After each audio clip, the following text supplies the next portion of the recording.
After a bomb explosion caused by terrorists on the British headquarters at Jerusalem, one entire corner of the King David Hotel, a building of 7 stories, was razed to the ground. The stone floors were cut clean. In scenes eerily reminiscent of New York 55 years later, the Jerusalem bomb was the beginning of terrorism as a media event, designed to capture the world's attention. The latest casualty list included 65 killed, 47 injured. The perpetrators, Zionist Jews, members of Menachem Begin's Irgun terrorist network. Begin, who would one day become Prime Minister of Israel, described this tactic as turning Palestine into a glass house, where the entire world was looking in. I think it was one of these acts of violence that, ahead of its time, in an era before CNN, before instantaneous news, was choreographed precisely to attract international attention. We were a minority, but we were a minority with a clear ideology that we must have a Jewish state to rebuild the state which was existing many, many hundreds of years ago. The bombing of the King David Hotel was perhaps one of the most significant terrorist incidents of the 20th century. For many decades, it actually held the infamous record of having killed the largest number of people. In a fight for liberty, you have always those who are more, call them extreme, or more adamant, or call them staunch, and they want it immediately, not to wait for the Messiah.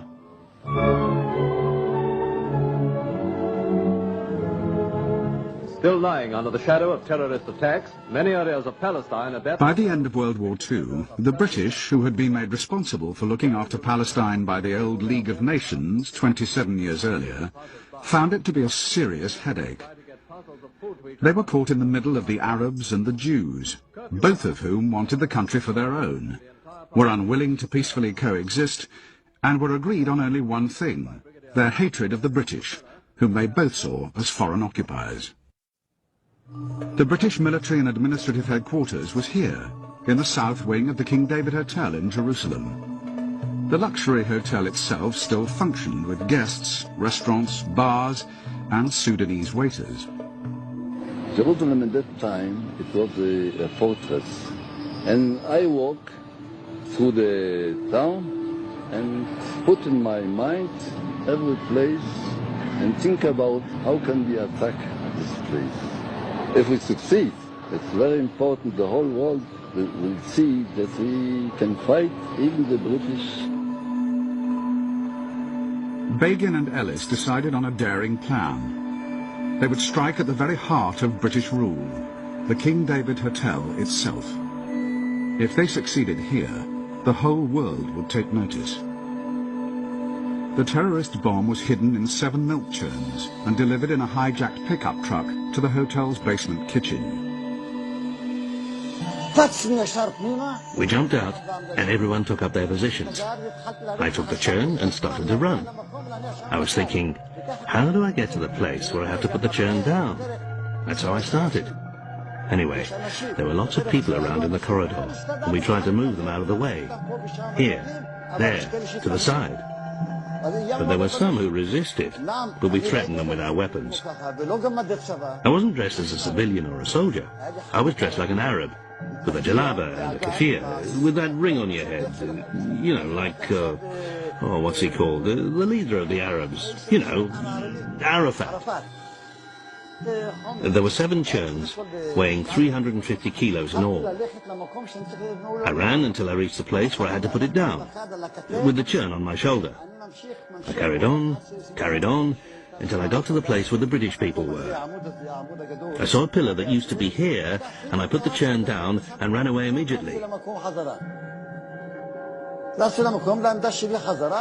I waited in my position until all the churns were together, and then the time would come for the explosion. All the churns together were like one whole man, a complete bomb. The bomb went off at 12:37 and was devastating. But of the 91 dead, only 28 were British.